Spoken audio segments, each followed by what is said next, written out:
Good morning, you guys. Welcome back to Racket City Yardstead. If you saw my last video, you know I did a big garden harvest before we had a major temperature shift. And so today I thought we could do some freezer meals together. I really like when I get to the end of the season and have to harvest, all my peppers and things. I like to turn them into ready-made meals, pop them in the freezer, and then we have things we can pull out that just need to be reheated basically. So today we're going to make some chili relleno casseroles. I am in the process of peeling casing off of some chorizo here to brown up, but I thought I'd show you a little bit of what I did yesterday. I worked on broiling all of my peppers and getting them skinned. So that was my poblanos and my Anaheims. So while I'm working on this chorizo, I'll give you guys a peek at that.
My chorizo is about done now.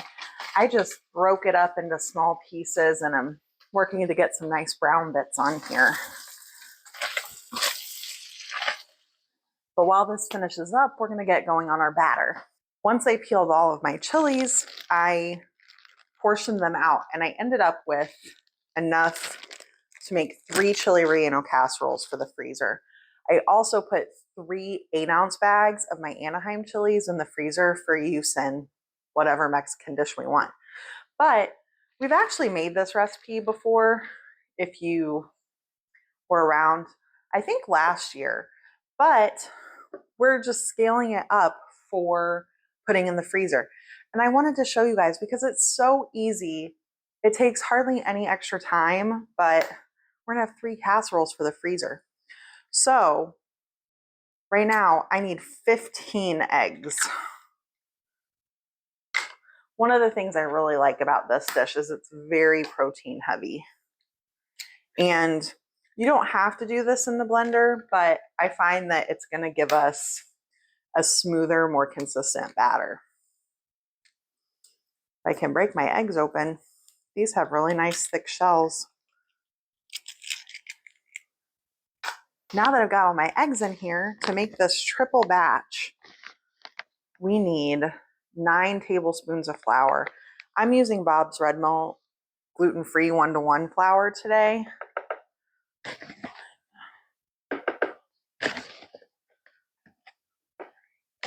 I've also used oat flour in here and it works really well. And obviously you can use all-purpose flour. Then we need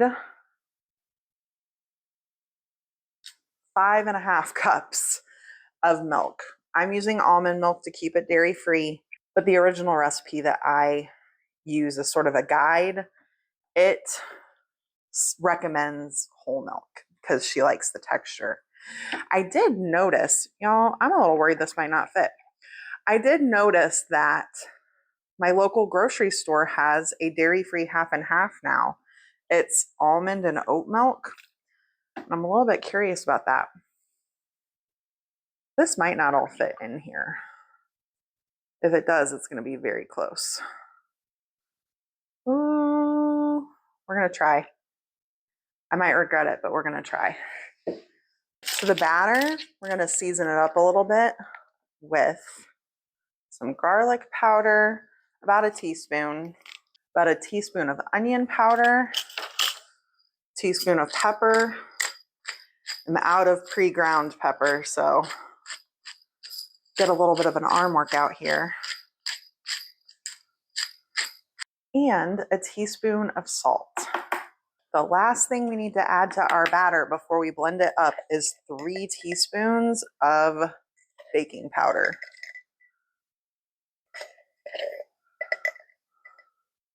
That baking powder is just going to help make our egg mixture nice and fluffy.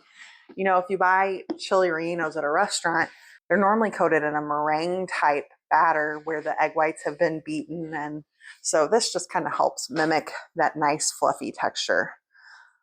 All right, let's see if putting all of this in my blender was a mistake.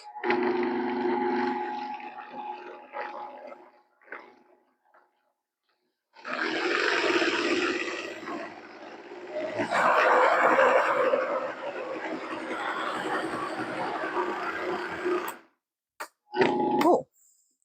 Nope. It may be about as full as it can get, but it worked. So now we can assemble our casseroles. I have these 3 foil casserole dishes.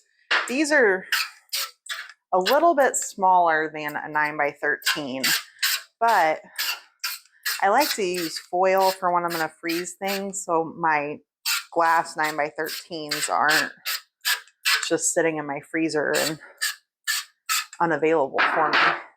So I'm going to spritz these just a little bit with some avocado oil. I just want to make sure the edges are coated well because that egg mixture will stick. And now we can put our chorizo in the bottom of the pan. This is a new brand of chorizo to me. The brand I used to use, I think, maybe they stopped making it. I don't know, but I can't find it anywhere. And what they carry at all of my local stores has ingredients I can't have. But Publix had chorizo and casing, as you saw earlier. And so I just cut it out of the casing and ground it all up. And it tastes amazing. I took a little nibble, so I think this is going to work really well. But this is not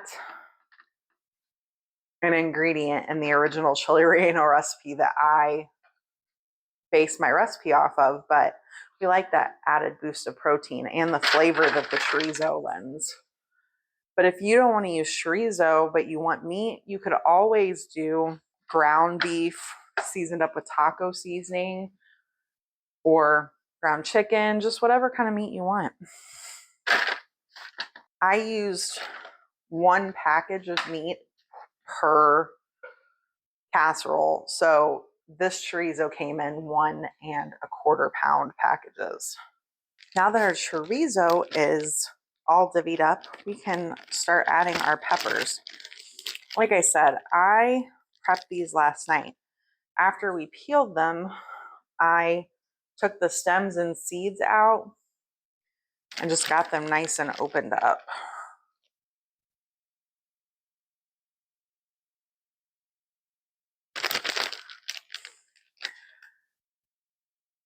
For now, we just want to lay out a nice layer of peppers.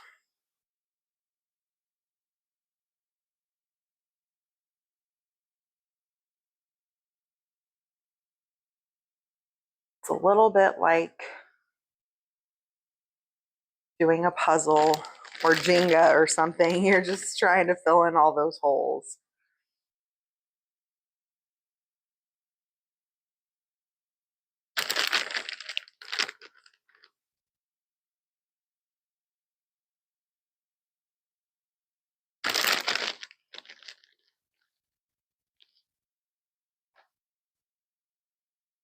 If you don't have a garden with your own peppers, or you just don't want to go to the trouble of the broiling and peeling and all of that, You can buy cans of whole peppers at some grocery stores. I know one of my local grocery stores used to carry them. I haven't seen them in a while, but they are whole poblanos that are roasted and peeled already for you. And then that makes this recipe so much easier.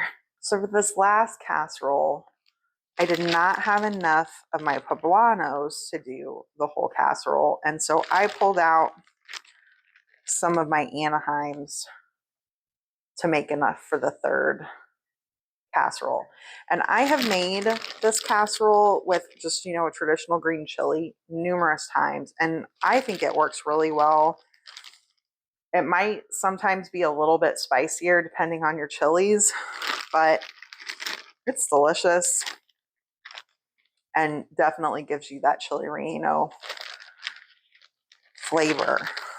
So if you've got Anaheims in your garden, hatch chilies, you don't have to just have poblanos to do this casserole.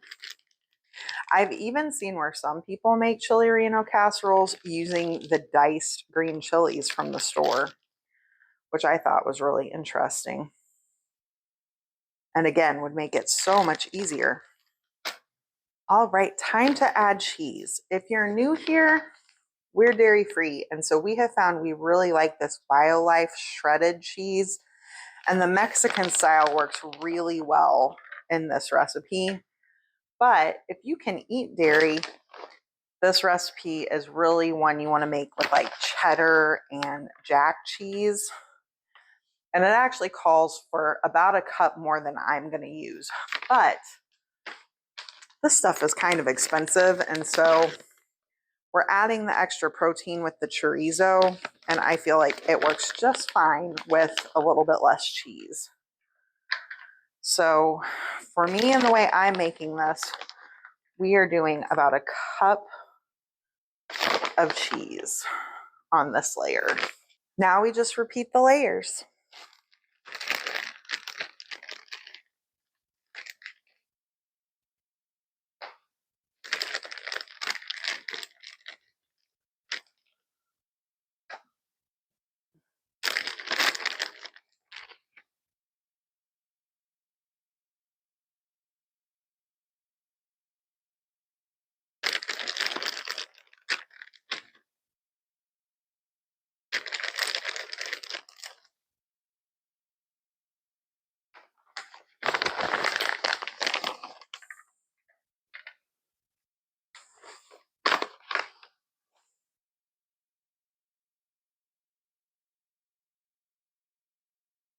And now we just pour our batter over the top.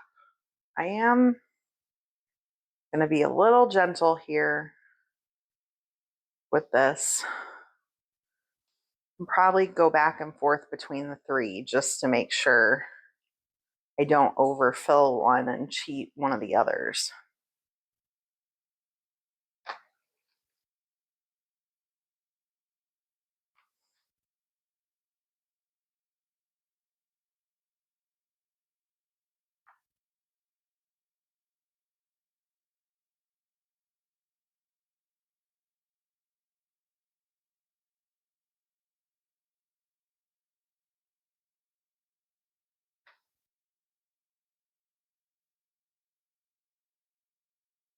And this will puff up some in the oven too.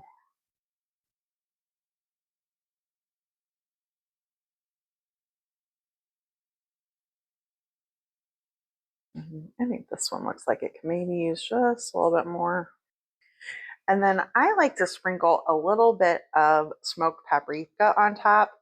Not only do I like the color, but I feel like it kind of gives a hint about that chorizo in the bottom.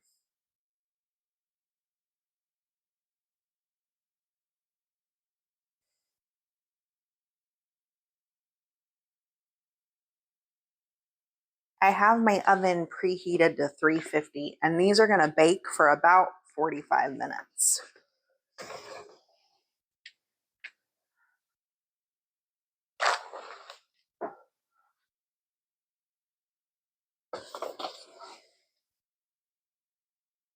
And I will probably come through and rotate these a bit since I have one on a higher shelf, just so they can cook more evenly. While our chili relleno casseroles are baking, I am getting to my eggplants as well. I had a nice amount of eggplants come out of the garden, much more than we could just eat in one meal. And so I thought I would make an eggplant parmesan for the freezer.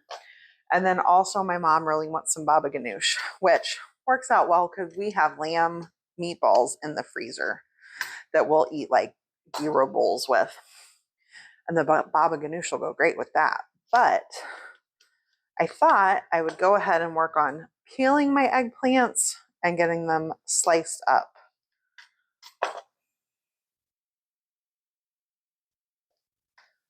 I normally bread my eggplant, but I've seen several recipes where the eggplant is either pan fried or done in the oven, just a little bit of olive oil and salt, and they get nice and tender. And I think that looks really good. So I'd rather not do a bunch of breading. Just let's be honest. I don't feel much up to breading a whole bunch of eggplants. And so we're going to try it that way. I think it's going to be delicious. But most of those kind of recipes had you peel the eggplant. So that is what I'm doing. And you know, these meals that I'm making, if you have a larger family, one casserole might just be one meal for you guys.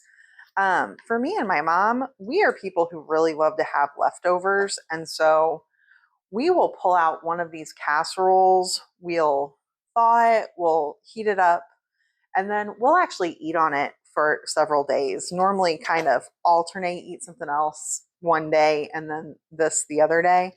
But it just kind of saves me a little bit of time on the cooking. Don't have to cook every day when I have things like this in my freezer, and I love that. But if you are somebody who only has one or two people in your house and you don't want a whole casserole, you could always make this in smaller containers. The cooking time would probably need to be adjusted, but you don't have to freeze an entire casserole. I'm curious, do any of you have freezer meals that you really love to make? I don't make a ton of freezer meals. This chili relleno casserole is a big one. Sometimes I make lasagna, because if you're making one lasagna, you might as well make two or three. And that's largely the extent of it. I have my lamb meatballs, things like that, but they still require all of the sides to go with it. So I'm just curious, what are some of your favorite freezer meals? Because as you guys know, I do a lot of canning and we have a lot of soups and chilies, things like that in our pantry, but it's nice to have options. My chili relleno casseroles are going to take a little bit longer. I think probably because I have 3 in the oven that they are just needing a little bit more time. That's not a big deal. If you didn't see my video where we harvested the eggplants, there are a lot of little bitty eggplants on there.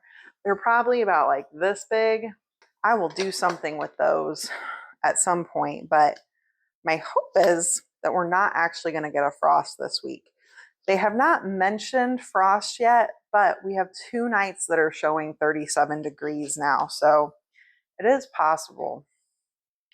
And that's towards the end of the week. Our estimated first frost of the year is normally somewhere around November 2nd. And so that's pretty close to when it should be. But you never know. We have had years where our first frost was actually a hard freeze, and it was 25 degrees in the middle of October. And then, like last year, it didn't frost until November 28th. So, you know, it can just vary pretty substantially. These are ready to go on baking sheets. Pull out my parchment paper.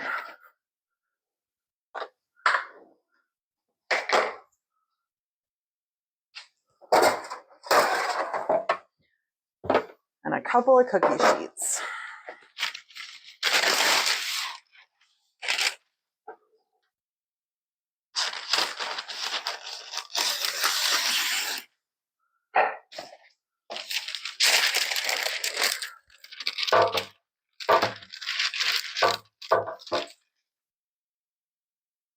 Just gonna line our slices of eggplant up on here. I'm sure we're gonna need multiple cookie sheets.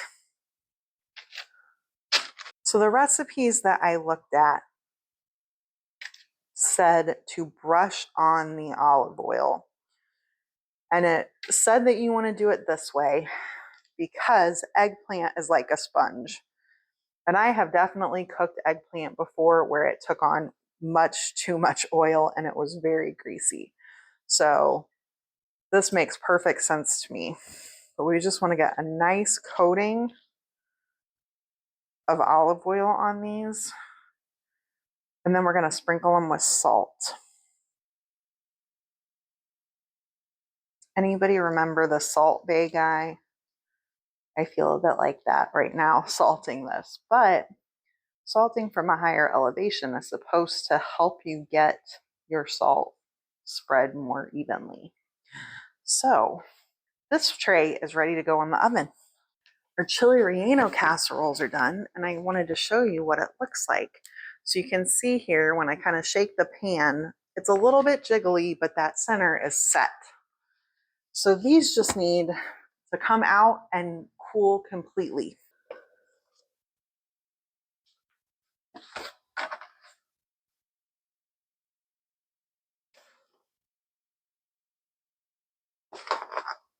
I am going to bump the temperature up here on my oven to 425 for our eggplant.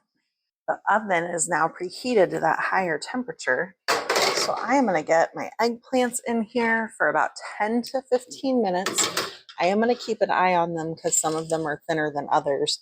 And then we'll pull them out, flip them, oil and salt them, and bake them for another 10 to 15. While those eggplant slices are cooking in the oven, I am going to get the rest of my eggplants into my air fryer to roast up so I can make baba ganoush. So this is so simple, you guys. I'm just cutting the top off, cutting them in half, and popping them into my air fryer.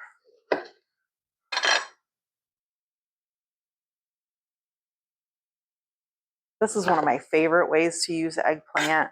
Also, one of the easiest.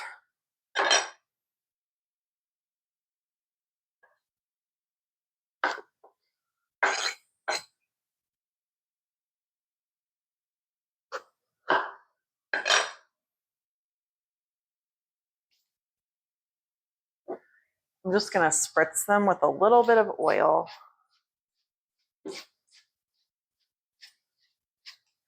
And then these are going to cook in the air fryer at 350 for about 20 minutes. That time will vary a little bit depending on how big your eggplants are. Obviously, a bigger eggplant will take a little bit longer. But I'm going to get these cooking.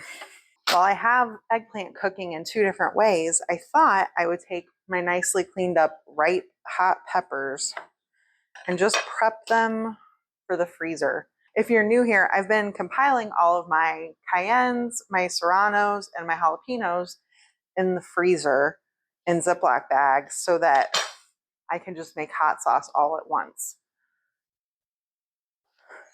So I've just been doing this all season long, going out harvesting the red peppers, or I also have purple cayennes, and just taking the top off, popping them in the bag. As easy as that. I will be really curious once it's time to make hot sauce how these purple cayennes will affect the color. I have never grown a purple hot pepper before, but my seed pack for my cayennes this year was a mix, and I didn't realize that when I bought it. And so this is the first time I ever had a purple one show up, and it's a beautiful plant. I love it. So I might want to grow them again in the future on purpose if I like how the hot sauce comes out. I think we might actually fill this bag, and then I would need to start a third quart bag. That would be fantastic. We love our hot sauce. We put it in all kinds of things. We make buffalo wings and use it in that rather traditional way. I put it in like tuna salad. I put it in tartar sauce when I make that if we're going to eat some kind of fish. So on eggs, all kinds of ways do we eat the hot sauce. So it'll be nice to have plenty. My plants are still loaded with green peppers though. So if any of those ripen, I will definitely need a new bag. And if they stay green, then I'm going to learn to make green hot sauce. There we go. Well, friends, when I pulled the eggplant out of the oven, I had to run to the grocery store to buy some dairy-free Parmesan cheese. And I forgot to turn my microphone back on when I got home. So I hope you'll bear with me. But here we're just pouring in some of my homemade marinara sauce. I made this in 2023. It was my best tomato year ever, and I still have quite a bit of this sauce, and it's still fantastic. And so we're just layering in a little bit of that into the bottom of the pan. You can use whatever marinara sauce you want here. But then we're going to add in a single layer of our eggplant slices. You can see how nice and tender and flexible these are. They're perfect. But I think it's a little bit funny that both of the freezer meals we're making on this day, they're kind of lasagna-like, you do it in layers, and maybe I just like those kind of recipes. But we'll just go ahead and get our layer of eggplant in. Then we're going to add some more sauce in here. This sauce is so good. I love it. And we'll get it all nice and spread out.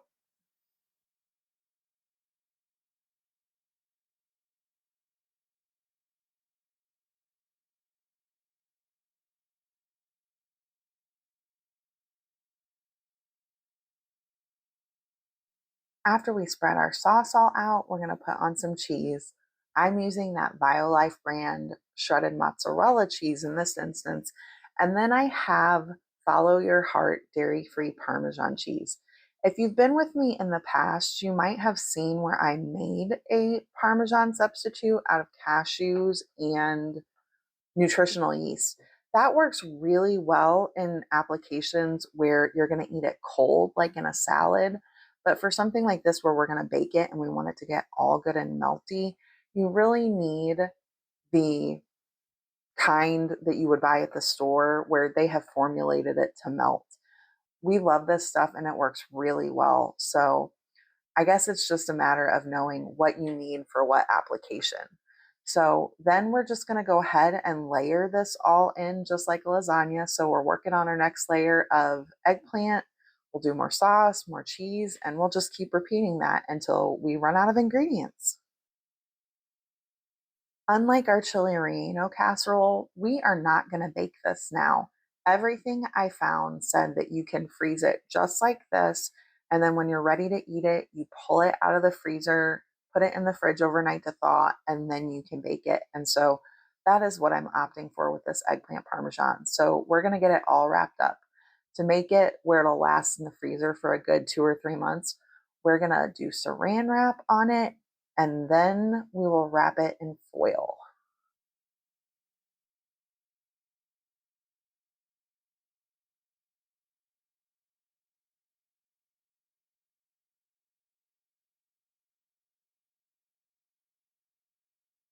I like to label my freezer meals on the foil just because it's all wrapped up. You can't see what it is. And so I put the name of whatever it is. This is the eggplant parm.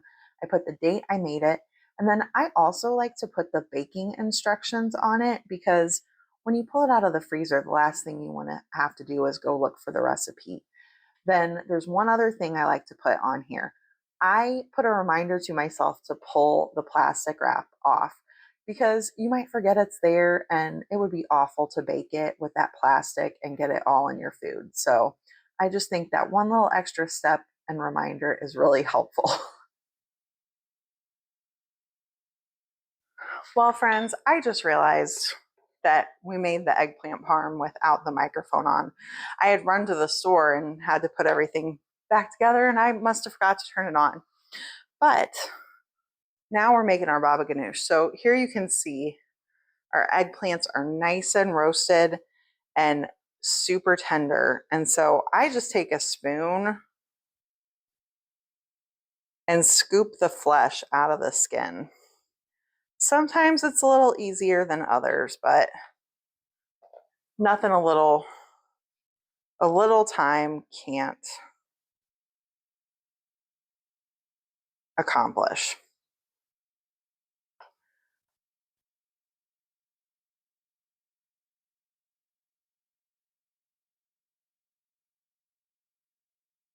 We'll just scoop all of our eggplant halves out just like that.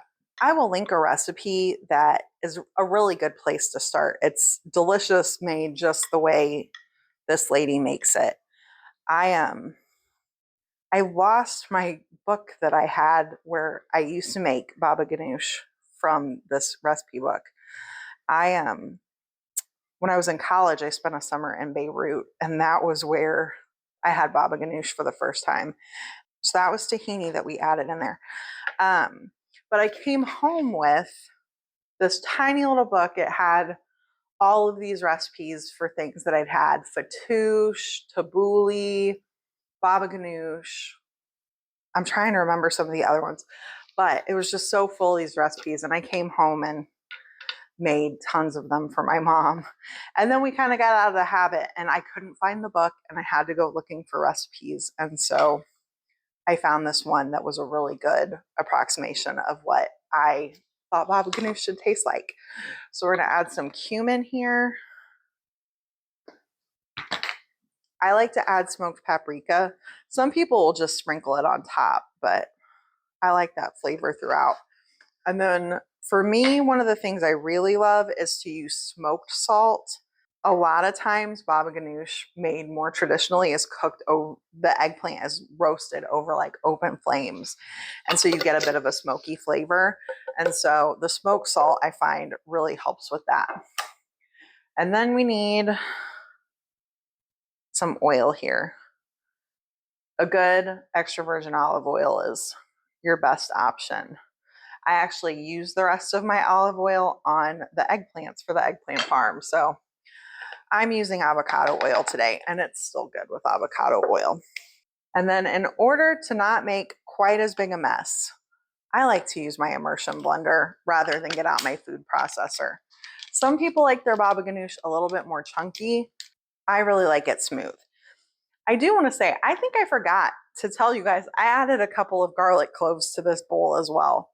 You definitely want some garlic in your baba ganoush. We will just blend this all up.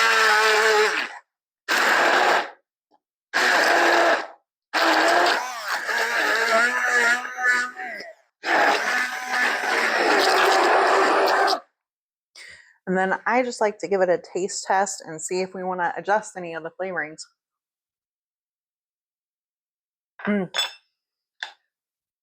Maybe a little bit more lemon today.